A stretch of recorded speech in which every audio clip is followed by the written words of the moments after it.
Today on Hampton Roads Business Weekly, it's all about family. From taking over the family business to turning the family home into a business. Get ready, we have all this and more on Hampton Roads Business Weekly starting right now.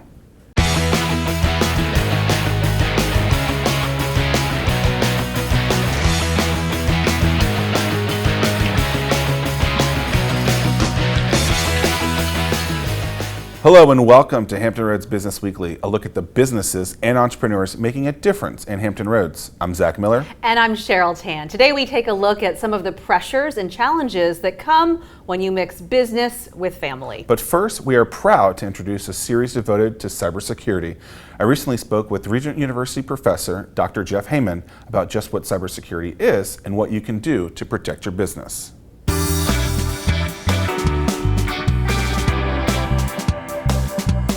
All right, today we're going to learn about cybersecurity with Jeff Hayman of Regent University. Jeff, how's it going today? Doing very well. Thanks for having me, Zach. Cybersecurity is a huge buzzword. It is. People are worried about, their personal information, their business information. What is cybersecurity and why should someone care? As it relates to business, it's anything on the net that can affect your business, steal your data, compromise any information you have on your clients. So something that might relate to people more recently, they see is that their credit card now has a chip instead of the swipe. Yes. PCI DSS, that's Payment Card Industry Data Security Standard. That's all the card issuers got together, and they have trying to lower the incidence of credit card fraud. Now let's be honest, the reason they're doing that is because they're on the hook for fraud. And the way they do that is they've gone to these chips which have an added layer of encryption to them. And how does that protect it? It makes it harder to steal, but more importantly, if a client, a customer, uses that card at a vendor, issuer, your business associate, well, if there's a fraud in that, if the business associate, the business, let's say it's Acme Automotive, Sure. is using a swipe as opposed to the chip, and wherever that card is drawn from, whichever of the two has a lesser security is financially responsible for reimbursement. So that's the whole gist behind this thing, is to try to lower the incidence of credit card fraud, but it also takes the major issuers off the hook. So I think everyone as a business agrees that cybersecurity is something that is extremely important, but how much should a company be investing in making sure that they're going to be as safe as possible? Excellent point. Let's say you have $500,000 in operating expenses. You're a small to medium company, $500,000. Well, if you have a compromise where you have social security numbers and you think maybe you sell HVACs, why would you think you have that? Well, if you sell HVACs, you probably extended warranties. That's through banks. There's credit with that, and they generally have social security numbers with that. That's called PII, personally identifiable information. If that is compromised, a person's social security number at your HVAC company, Acme HVAC company, there are laws that govern that. You may be on the hook to give recompense to those people who have lost their identity if they can prove they have been harmed by that. But an easier solution for a business is to focus on backing up their data. And if you do that, and you encrypt anything, if you have like credit card information or PII data, you're probably doing much to help your security in that respect. So encryption is easy for you to understand, but for the layman, what is encryption and how could someone implement it? You can go online right now, say, give me top 10 free encryption software algorithms, and there'll be little software packages. Yeah. And you could download them. And you can also get a hardware device. It's like a storage area network or a hard drive with encryption on it. You can even turn it on with some of your operating systems. So what if I'm using a payment gateway like a Stripe or a PayPal? They do all the work for me. Do I need to do it too? You're fine, because unless you are actually typing in someone's social security number, you don't have to worry about the credit card transactions. Are you writing down their credit card information and keeping that in an Excel file somewhere? Then you would have a problem. But a person just doing the swiping or the chipping, that's built into that chip, that encryption. And so let's go back to the Acme company, $500,000. Yes. What percentage should we be going after? I would be uncomfortable saying 1% of my operating expenses is spent on securing my customers' data. I would be uncomfortable saying that. So in the 500,000 realm, so that's $5,000. I could be jumping between 5 and 10, I can do that, because I would be able to explain, I have a storage area network, or I outsource this to Acme super duper cybersecurity company. These are the processes we do. We encrypt all PII data. I'd be comfortable saying that on the stand. I would not be comfortable saying, well, I don't know how much we do, or we don't have any backups whatsoever. Or you mean Mabel at the front office types in the customer's social security number? Those would be bad answers on the stand. Sure. So practice and make sure that you're putting people's lives in the right place. Because you do have, that's due diligence. They are your clients, and if you have personal identifiable information, I mean, how would you like it to be stolen? We all have, by the way. Sure. But just a little due diligence, ask the smart questions, and don't ever be afraid to call your attorney, call your accountant, and you should have a list of emergency numbers, and guess what? Your ISP, Internet Service Provider, should be one of them. Not just the electric, not just the, the emergency guys with the defibrillators and stuff, or the firemen. You need to probably have the ISP and electrical company on there as well. Thank you, Jeff. Thank you. Hey gang, we have more to come, but first we want to hear from you. If you have comments or questions about the show, tweet us at HRBizWeekly. You can also head on over to our website, hrbusinessweekly.com, to catch up on previous shows and segments. Stay with us for more Hampton Roads Business Weekly. We're going to talk with one woman who turned a life-changing accident into an opportunity. Meet Elizabeth Ryan, the owner of Hinterland Trading, coming up. Every entrepreneur has a unique reason for wanting to start a business. For Elizabeth Ryan, it was the result of a terrible accident. Elizabeth, thank you so much for talking with us about this journey. And you're the owner of Hinterland Trading in Virginia Beach. Talk to us first about why you decided to start this company. Well, we had moved to Northern Virginia back in 2005. Worked in the intelligence community, and a few months in, I was in a pretty tragic accident. Almost lost my left leg and was in surgery after surgery for years and years. And after about 6 years, I decided I need to do something else for my future because this job isn't what I know I can't do forever. So my father-in-law had a seed business. And I said, hey, how about I take some of the business and help you? And he said, absolutely. So I found an ad for air plants on one of our sites, and I asked my father-in-law, I'm like, what is this? And he goes, get some, they're really cute. Well, next thing you know, we now import 500,000 air plants a year from Guatemala. We supply Amazon, Zulily, and we're also in a partnership with Urban Outfitter Group. We have my daughter and my son and my husband Kelly. We all run the business together with a great group of high school and college kids. And now we've actually ventured into retail, and we have this new thing called Tipsy Terrarium. And we have this big event. It's a big party. We have about 100 people that come in, and we have wine and food, and it's a big party and a learning event where you learn something about air plants and you create something, which is rare in this world now, for people to actually share an experience rather than just taking a picture of it. That's great. We're really proud of it. Truly a family-run business. Absolutely. And you've kind of talked about the journey in a couple of sentences, and it sounds so easy. But in the beginning, when you had that idea that really literally started from a seed, how did you go from that to where you are right now with a solid location and partnerships that are lucrative and put you on the map? How did you take partnerships and relationships are actually the key of our business. It's been the foundation of our business. Also with our suppliers in Guatemala and all of our wonderful partners here in Virginia Beach and the relationships that we have built with different groups that come in. I think it's absolutely what we believe in. Our motto is, we can't grow unless you're happy. So that's what we do. We go above and beyond between customer service and the quality of our product. I think has really been the foundation of our business. And I think for many small businesses, because you have to try harder and you have to constantly make people happy, even if it's sometimes at the detriment of yourself. Right. A lot of hours for sure. A lot of hours. We talk with a lot of entrepreneurs who do, like you, when you were in Northern Virginia, they were entrepreneurs in their head, but hadn't necessarily made that jump.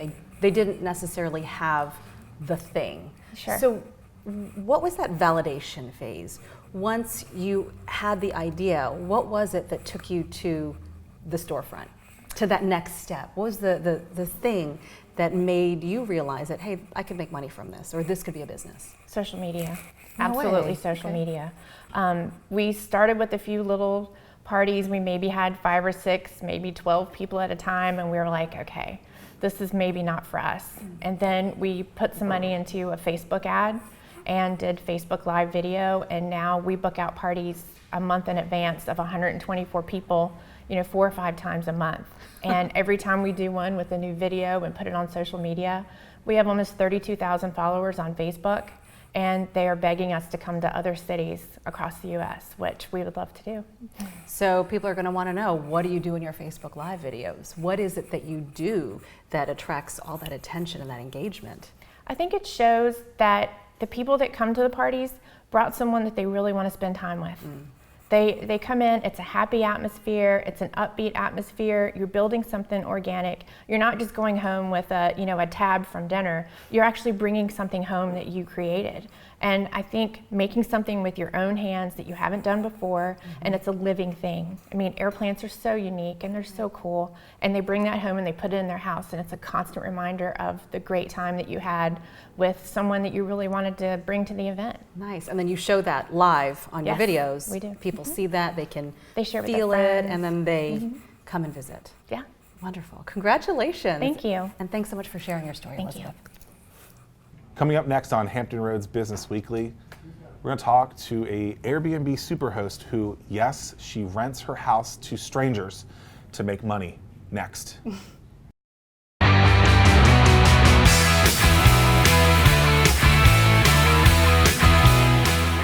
All right, we're here today with Airbnb superhost Kara Pierce. Thanks for being with us today. You're welcome. Happy to be here. So Airbnb is a part of the crowdsourcing kind of phenomenon where people allow the things that they own and other people to kind of use them.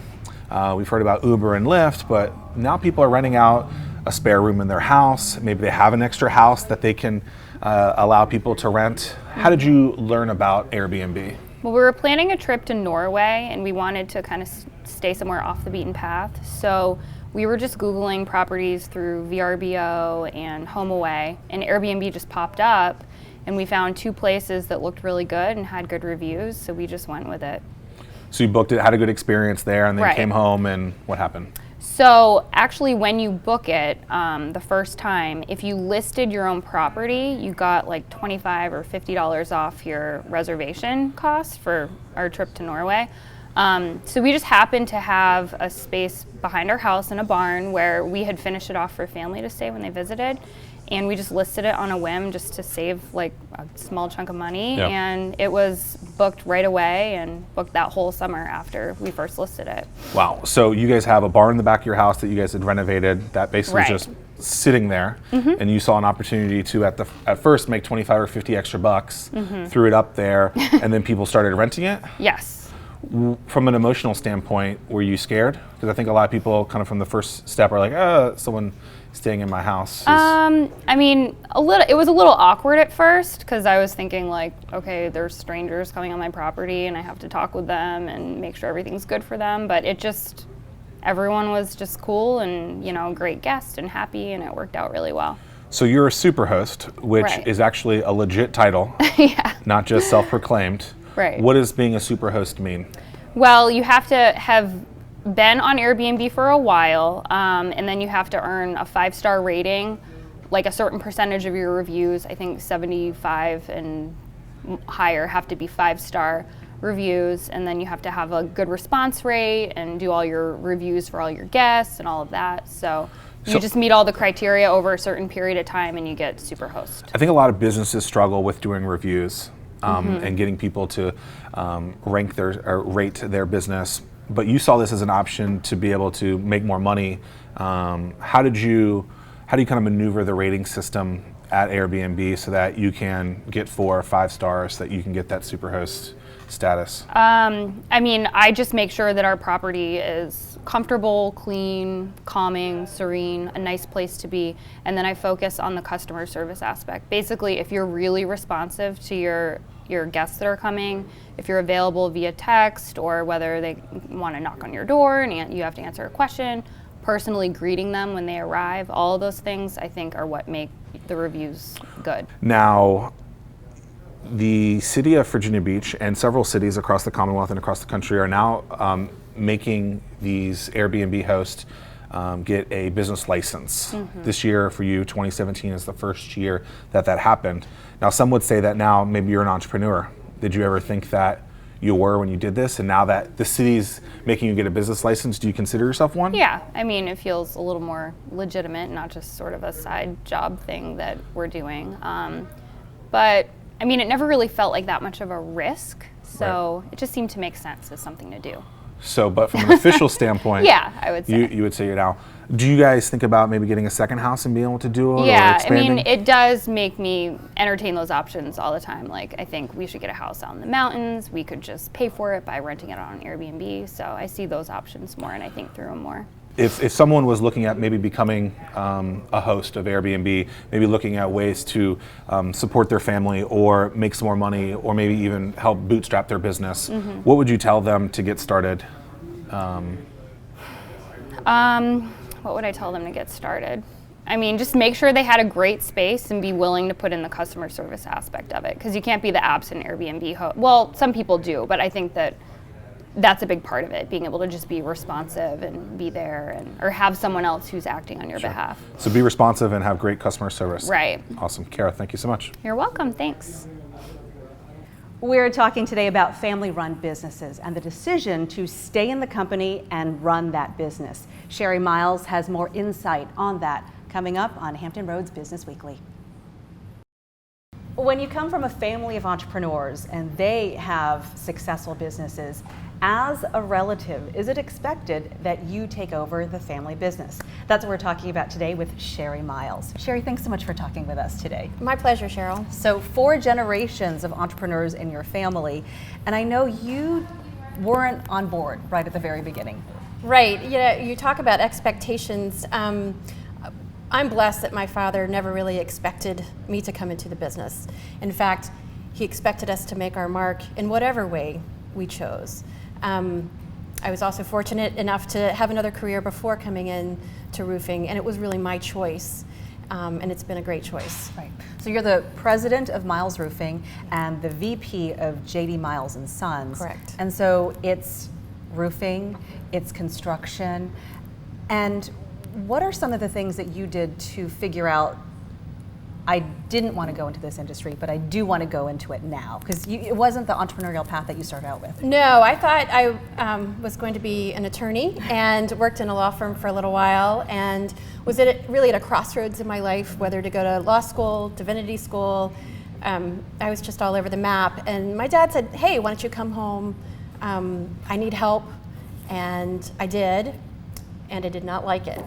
So he very wisely sent me away to work in another firm, a roofing firm in Georgia, and I got to do everything there. It was like an internship, and I came back with a lot more confidence for that industry and a love of running my own business. And I was so excited to be back and working with my dad every day. Eventually my brother came back into the business, and it's just been great ever since. I've heard that before with family-run businesses where the patriarch says, go away, make your mark, learn the trade somewhere else, and then you come back with new ideas, invigorated to stay in the business. Absolutely, and it's not even necessarily in that business that you're going to come back in. You know, my dad is a big learner of life, and had instilled in that in both my brother and myself. And I think with that wider knowledge and just different perspectives have enabled us to be successful going forward. We've talked about what happens when you already have a successful thing. Like you already have a good thing going. How do you come in and make your mark, to make it different, to make it better, to make it more? We've gotten new products and new lines and are trying different things with solar and energy efficiency, and so there's some real excitement there for us, and we're able to make our mark. You know, you talk about that side of it, but also we went through some really tough times. Sure. 07, 08, 09, tough for the construction industry, tough for this area. And frankly, my brother and I would sit around and where are the notes? Where are the notes from the Great Depression? How did they survive? And we, leaned back on what they did, which was to become lean and mean. And unfortunately, we had to, but fortunately, we came out the other side. So We always look back for the good things and to learn from the past, but we also want to go forward in new ways. That's great. Yeah. Well, the show focuses on entrepreneurs, and we know there are family-run businesses here in this area. What would you say to someone who was in your shoes, who has a successful business in the family? What do they do to figure out if that's where they want to go next? Yeah, you know, I really think there's some positive, there are many family businesses in this area, certainly very successful ones. It has to be right for you. You know, we talk about failures more than we talk about the successes sometimes, and the failure rates for family businesses from generation to generation are greater and greater. It's very rare to have a second generation, third, and really rare to have a fourth generation, because the successive generations really need to want to do it. And there needs to be a trust from that older generation to let go of the reins. I think we have some unique problems, but we also have some really unique, fabulous solutions and some fabulous things that we can offer that no one else can. Right, for sure. absolutely. Well, congratulations on the family success. Thank you. Sherri, thank you so much. Thanks. And with that, we wrap up another edition of Hampton Roads Business Weekly. Make sure you like us on Facebook and Twitter, and then head over to hrbusinessweekly.com to get more information and watch previous shows. For Hampton Roads Business Weekly, I'm Zack Miller. And I'm Cheryl Tan. We'll see you next week.